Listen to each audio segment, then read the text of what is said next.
আমার ছেলেকে মারতে মারতে আজ দুনিয়ার বুক থেকে 60টা চাবুকের পরে মারা গেল। আল্লাহ আরো 20টা চাবুক আমি তার কবরের উপরে মেরে 80টা পূরণ করে দিলাম। আল্লাহ আমার আবু সামাকে আপনি ক্ষমা করে দেন। ঝরঝর করে তিনি কাঁদছেন, আল্লাহ দরবারে দোয়া করছেন। ও ভাইজানেরা, আল্লাহর নবী সাহাবারা সকলেই জানেন যে ওমরে ফারুক নিজের সন্তান, নিজের ছেলেকে তিনি ছাড় দেন না। কিন্তু ইমামে হোসাইন এত বড় কথা বলে ফেলেছে। ইমাম হোসাইনের বিচারটা আজ না কত কঠিন হবে। সকলেই কানাঘুষো আরম্ভ করে দিলেন। এমন সময় দেখতে পাওয়া যায় জুমার নামাজের পরে হযরত ইমাম হোসেনকে ডাকা হলো। হযরত আলী কারামাল্লাহ ওয়াজহু হাজির, হাজারে হাজারে সাহাবারা সব কাতারে কাতার দিয়ে সব বসে রয়েছে। হযরত ওমরে ফারুক ওই সময় একবার আওয়াজ দিয়ে বলেন, ও ইমামে হুসাইন, বলো বলো তোমার বিচার আরম্ভ হয়ে গেল, আমার আদালতে বিচার শুরু। ও হুসাইন, তুমি একবার বলো আমার আব্দুল্লাহকে কি কথাটা তুমি বলেছো, তোমার মুখ দিয়ে একবার বলো। ওই সময় হযরত ইমামে হুসাইন রাদিয়াল্লাহু তাআলা আনহু ওই সময় দাঁড়িয়ে বাচ্চা শিশু একবার বলে, আমিরুল মুমিনিন, আপনার বিচার বড় কঠিন, আমি এটাও জানি, তবে শুনে আপনার বেটা ওই আব্দুল্লাহকে আমি গোলামের বাচ্চা গোলাম বলেছি। একবার দাঁড়িয়ে উঠে যখন এই কথাটা বলে দিলেন, হযরত ওমর ফারুক ওই সময় বলেছিলেন, ও হুসাইন,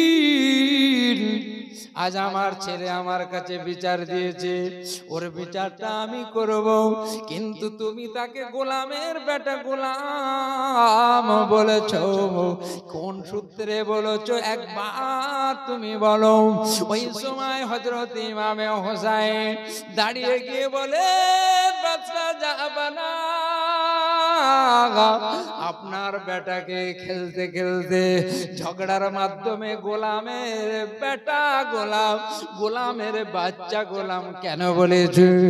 আপনি না জানি আপনি এখন মুসলিম জাহানের দ্বিতীয় খলিফা, আপনি হচ্ছে আমিরুল মুমিনিন, এখন আপনি খলিফা, কিন্তু আপনি বলেন আমার নানা জানের মিসাক, তিনি যখন মেসাক করবেন বলতেন, আমার নানা জানের মেসাকটা নিয়ে আগিয়ে দিতেন, আমার নানা জানের অজুর পানিটা আপনি আগিয়ে দিতেন। ও আমিরুল মুমিনিন, আমার নানা জান যে হুকুম আপনাকে করতাম আপনি অক্ষরে পালন করতেন কিনা বলেন? বলে হ্যাঁ আমি করি। হ্যাঁ এটা আমি করি, ঠিক।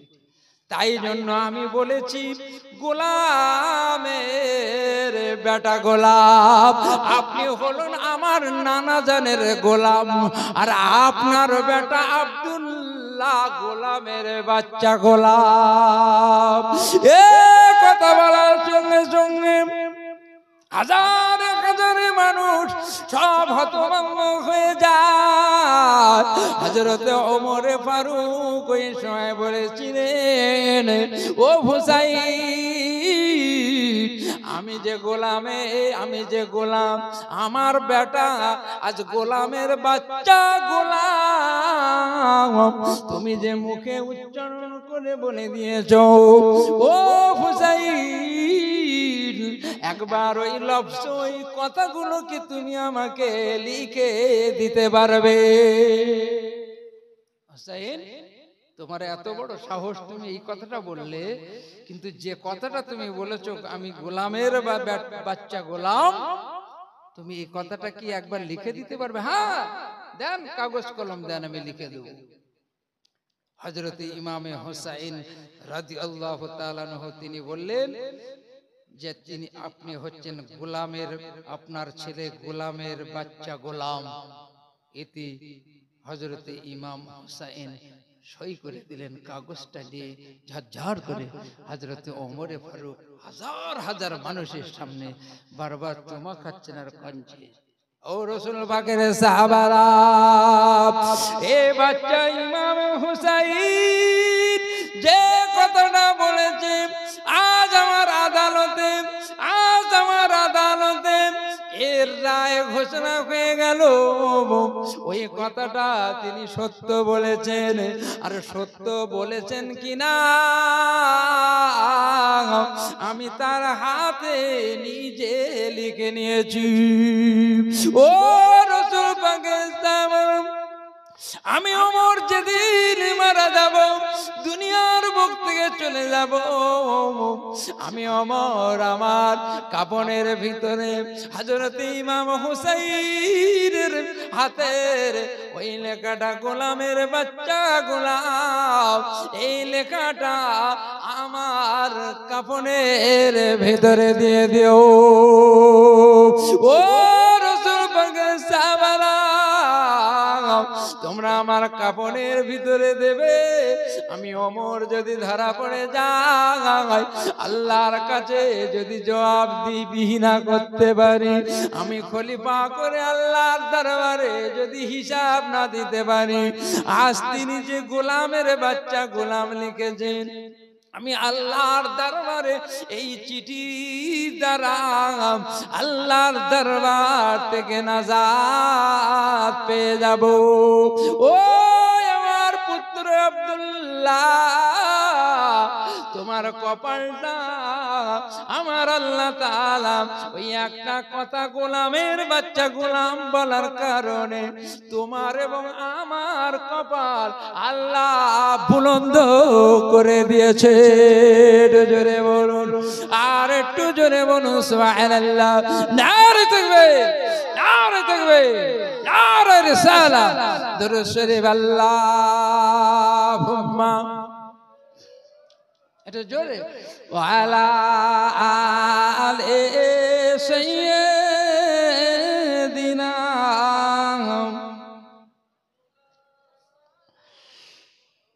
আল্লাহুম্মা সাল্লি আলা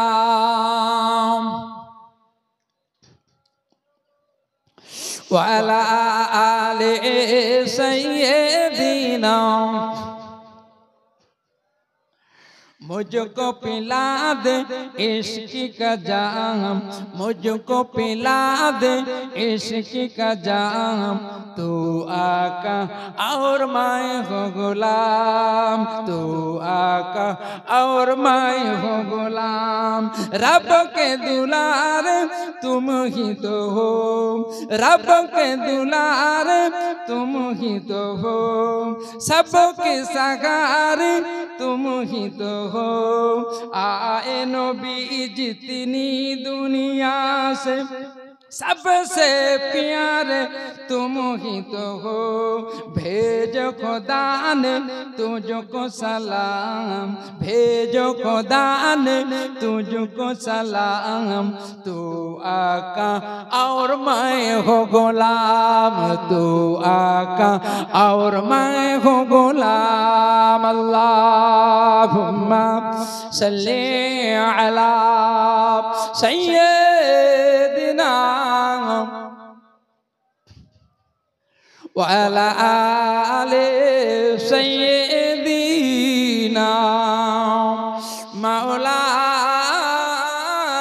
محمد। যাই হোক, চলে গিয়েছিলাম, যেহেতু আমার পূর্বের বক্তা হযরত ওমর ফারুক সম্পর্কে বলছিলেন, এ সম্পর্কে আপনাদেরকে একটু টাচ দিয়ে আমার আপনার নবী তিন দুনিয়ার বাদশা, বাদশা দিগের বাদশা, যে নবীর সুপারিশে আজ আমরা জান্নাতে যেতে পারবো, ওই নবী কাল হাসরের ময়দানে, কিয়ামতের ময়দানে একটা জায়গা আছে যেটা মাকাম মাহমুদা, যে জায়গাটা আল্লাহর রসুলের জন্য খাস, ওই জায়গায় একটা লাইট টিম টিম করে জ্বলবে, আর আমার আপনার নবী ওই জায়গায় গুনাহগার উম্মতের জন্য সিজদায় পড়ে রোনাজারি করবে যে আমার গুনাহগার উম্মতিকে মাফ করে দেন।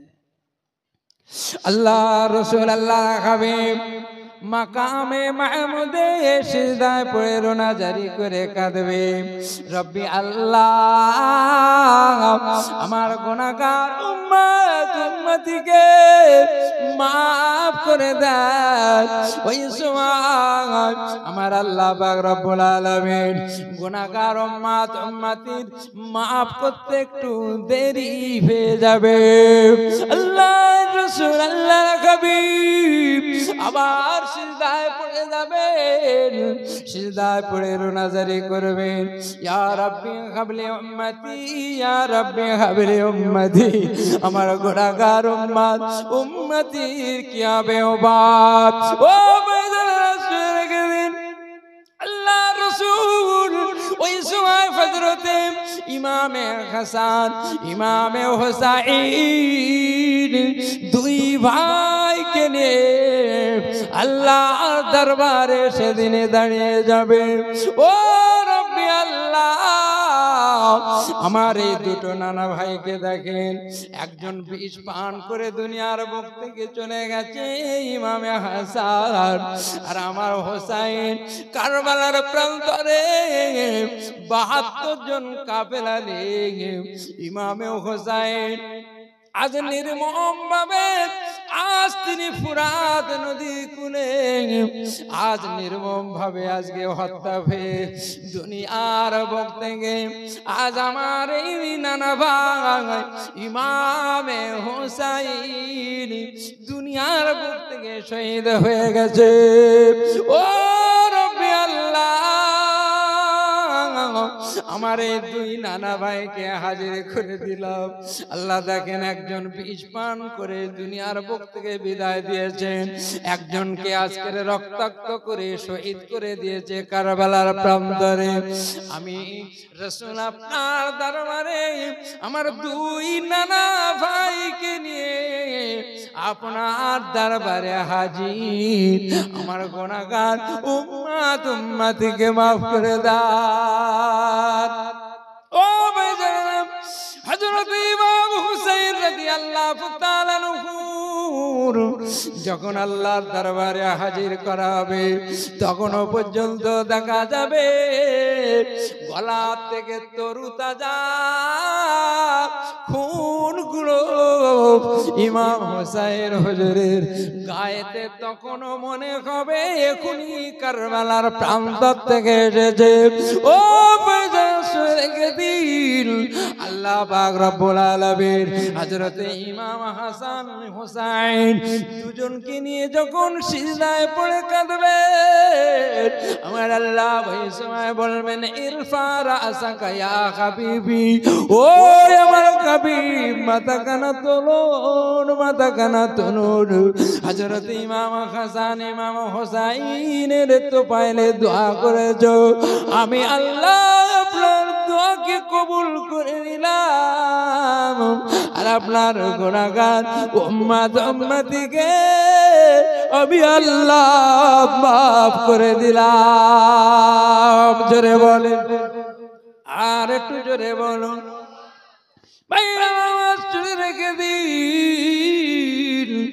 দয়ার রাসূল দয়ার হাবিব আল্লাহর নবী এই পৃথিবীর বুকে এসেছিলেন কুফারে কুরাইশদের অত্যাচার আজ তিনি সহ্য করতে না পেরে আজ তিনি মক্কা ছেড়ে মদিনার বুকে তিনি পাড়ি দিয়ে রওনা দিয়েছিলেন।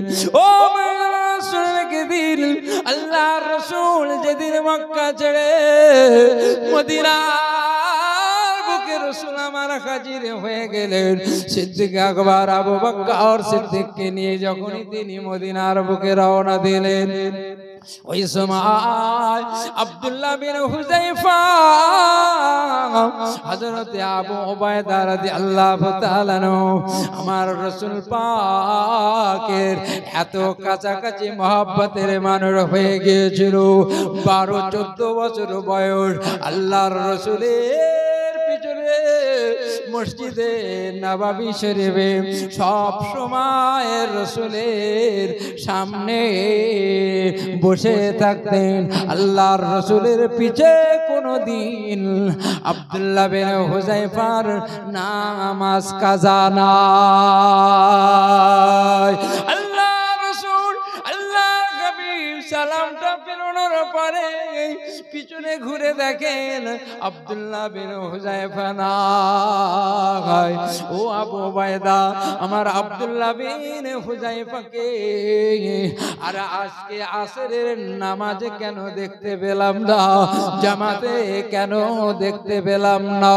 আবু উবায়দা বলেছিলেন, ইয়া রাসূলুল্লাহ, ইয়া হাবিবাল্লাহ, আমি এখনি ঘোড়া নিয়ে রওনা দেব, আব্দুল্লাহ বিন হুযায়ফার বাড়িতে গিয়ে সংবাদ দেব আজ তিনি কেন আসরের জামাতে ফেল করলেন, আসরের নামাজটা কেন পড়লেন না। হযরত উবায়দা কি করলেন, একটা ঘোড়া নিয়ে দৌড়ে দৌড়ে আব্দুল্লাহ বিন হুযায়ফার বাড়িতে গিয়ে সালাম দিচ্ছেন। কোরআন পাকের আয়াতে এসেছে, তোমরা ইয়া আইয়ুহাল্লাযীনা আমানু, হে ঈমানদার বান্দারা, লা তাদখুলু বুয়ুতান, তোমরা কারোর বাড়িতে হঠাৎ করে প্রবেশ করো না, হাত্তা তাস্তানিসু ওয়া তুসাল্লিমু ইলা আহলিহা, যতক্ষণ পর্যন্ত ওই বাড়িওয়ালাকে সালাম দেবে ওই সালামের জবাব না পাওয়া পর্যন্ত কারোর বাড়িতে হঠাৎ করে আপনি ঢুকে পড়তে পারবেন না। এটা কোরআন পাকে আপনাকে নিষেধ করা হয়েছে। কোন বাড়িতে আপনি ডাইরেক্ট সালাম না দিয়ে ঢুকে যাবেন, তাদের মহিলা মা বোনেরা কোন অবস্থাতে আছে, কোরআন নিষেধ করছে যে না, হঠাৎ ঢুকো না, যদি তোমার দরকার হয় ওই বাড়িওয়ালা গিয়ে সালাম দাও, একবার দুবার তিনবার সালামের উত্তর যদি না পাও ফিরে এসো, বাড়ির ভিতরে প্রবেশ করো না। আর আল্লাহর রাসূল আল্লাহর হাবিব যখন মসজিদে নববীতে তিনি যখন বয়ান করতেন, আল্লাহ পাক আমাকে ওই জায়গায় নিয়ে গেছে, ওই জায়গায় যারা হাজী সাহেবরা গেছেন তাদের কিন্তু অন্তরটা অটোমেটিক চোখ দিয়ে পানি পড়বে, আহ এই জায়গা আমার রাসূল। সাহাবা হুজুরদের নিয়ে আজ তিনি ওয়াজ নসিহত করতেন কত আদবের সঙ্গে। হযরত ওমরে ফারুক তিনি যখন দয়ার রাসূলের সামনে বসে থাকতেন, আমরা যেমন নামাজ পড়ি ওই নামাজের হালতে বসে হাত দুখানা এইভাবে করে ওমরে ফারুক বসে থাকতেন। আল্লাহর রাসূল বলেন, ওমর তুমি এমন করে কেন গুটি ছুটি মেরে বসো? ইয়া রাসূলুল্লাহ, আপনার দরবারে যদি বেয়াদবি হয়ে যায় তো সমস্ত আমলটা সমস্ত বেকার হয়ে যাবে, এই জন্য আমি এমন করে বসি। এমন কি দয়ার রাসূলের যে রওজা মোবারক রয়েছে, ওই মদিনা শরীফে গিয়ে যদি আপনি হজ পাকে যান, আপনার সাথী মানুষ যদি একজন একটু দূরে থাকে, আপনি হাঁকতে পারবেন না, এ অমুক ভাই, এ আব্দুল্লাহ ভাই, ভাই আপনি এরকম করে চিল্লে যেমন আমরা ডাকি, আল্লাহর রাসূলের ওই রওজার এরিয়ার মধ্যে এরকম নাম ধরে চিল্লে ডাকাও পর্যন্ত নিষেধ, ডাকতে পারবেন না। রাসূলের শান, রাসূলের মান মর্যাদা আমার আল্লাহ পাক কত বেশি করে দিয়েছেন যে রাসূলের রওজার আশেপাশে চিল্লা চিল্লি করে কোন বান্দাকে আপনি ডাকবেন তাও পর্যন্ত নিষেধ রয়েছে। ওয়ালা আসওয়াতাকুম ফাওকা সাউতিন নবী, বলছে লা আসওয়াতাকুম ফাওকা সাউতিন নবী, আল্লাহর রাসূলের দরবারে তোমরা গিয়ে নীরবে বসে থেকো, উচ্চ আওয়াজে তোমরা কেউ কথা বলো না। জোরে বলুন সুবহানাল্লাহ, আর একটু জোরে বলুন। রসুলের দরবারে গিয়ে উচ্চ আওয়াজে কথা বলা নিষেধ। ওই রসুলের নামে বেয়াদবি বেস্তাকি কতগুলো কথা, অনেকে রসুলের শানে বেয়াদবি করে, ওদের কিন্তু স্থান জাহান্নাম। আল্লাহর রসুল আল্লাহর হাবিব আজ তিনি মসজিদে নববী শরীফে ওয়াজ করে সাহাবা হুজুরদের যা বলেছেন অক্ষরে অক্ষরে পালন করে। আবু উবাইদা আব্দুল্লাহ বিন হুযায়ফাকে আজ আসরে কিন্তু সে অ্যাটেন্ড নেই কেন, এই জামাত ত্যাগ হলো কেন খবর না, শরীর খারাপ হলো কি নাকি একবার দেখো। আবু উবাইদা ঘোড়ার পিঠে লাগামটা নিয়ে দৌড়ে চলে গেছে, বহুদূর রাস্তায় গিয়ে বাড়িতে গিয়ে আসসালামু আলাইকুম 3 বার সালাম দিলেন।